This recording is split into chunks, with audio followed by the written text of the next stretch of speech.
दुनिया को प्रेम, करुणा, मैत्री का संदेश देने वाले तथागत बुद्ध को और हमको संविधान के साथ साथ ये धम्म देने वाले परम पूज्य बाबा साहब को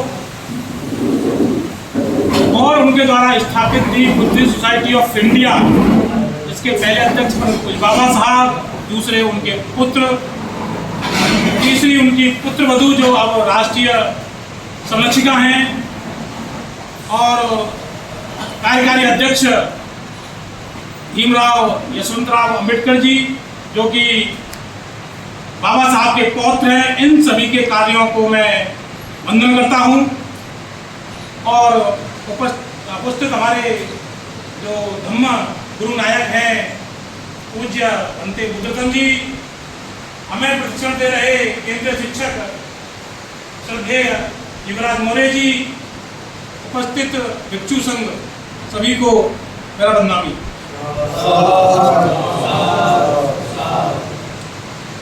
मेरा अपना एक लालच होता है क्योंकि मैं एक शिक्षक हूँ और धम्म का प्रचारक हूँ, तो जहाँ भी मैं जाता हूँ मैं उम्मीद करता हूँ कि दो लोग मुझे मिलें, एक तो महिलाओं को संग मिल जाए और या मुझे बच्चे इकट्ठे मिल जाए। ये मेरा अपना लालच होता है जिससे कि मैं कुछ ज्ञान या धम्म की बात उन्हें दे सकूं। परम पूज्य बाबा साहब ने किताब लिखी बुद्धा एवं कार्ल मार्क्स। कार्ल मार्क्स ने, नाम सुना होगा आप लोगों ने, उन्होंने गरीबी उन्मूलन का आंदोलन चलाया। तो बाबा साहब ने कहा कि शरीर के अंदर केवल पेट ही नहीं होता, नाक भी होती है। यदि कोई व्यक्ति ऐसे पेट पर हाथ फेरे तो आप समझ जाओगे कि वो भूखा है, लेकिन अगर कोई कहे कि नाक का सवाल है तो इसका मतलब क्या है, वो बात कर रहा है सम्मान। तो बाबा साहब ने कहा कि अगर आपको सम्मान पाना है तो पहले आपको शिक्षा ग्रहण करनी है। बाबा साहब ने अपना आधा जीवन शिक्षा में गुजारा। दुनिया की ऐसी कोई डिग्री नहीं है जो बाबा साहब ने ली ना हो, और ऐसी कोई किताब नहीं है बाबा साहब ने जो पढ़ी ना हो, और दुनिया का ऐसा कोई विषय नहीं है जिस पर बाबा साहब ने किताब लिखी है।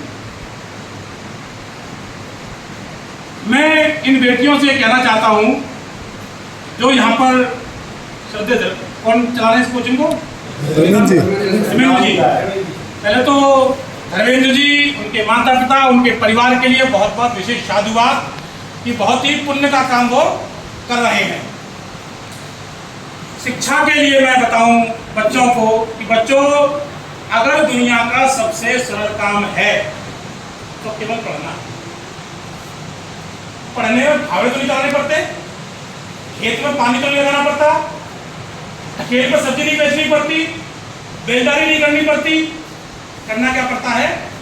केवल किताब लेके बैठना होता है और पढ़ना होता है, कुर्सी पर, बेंच पर, खाट पर, बिस्तर पर, रजाई में। ये तो करना होता है ना, कुछ और तो काम नहीं करना है।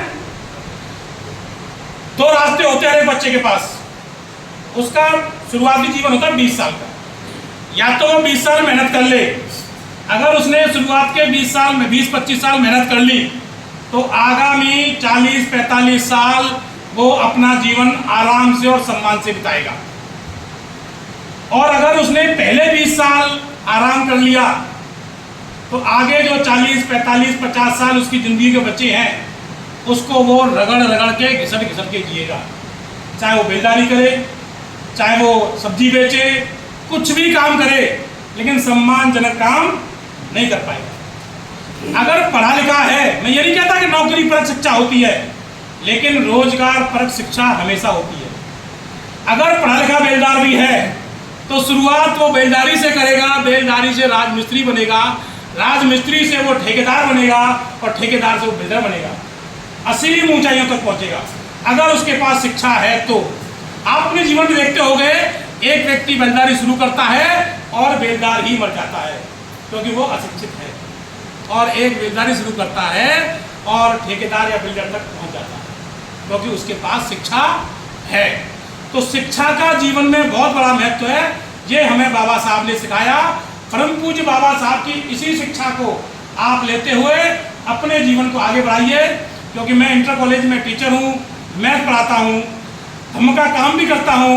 और इसके साथ साथ क्योंकि मैं जिन बच्चों तक पहुँच नहीं पाता, मेरा क्षेत्र मथुरा है, मथुरा के इंटर कॉलेज में हूँ, मथुरा गाँव में घूम सकता हूँ, लेकिन हाथरस के गाँव में नहीं घूम सकता।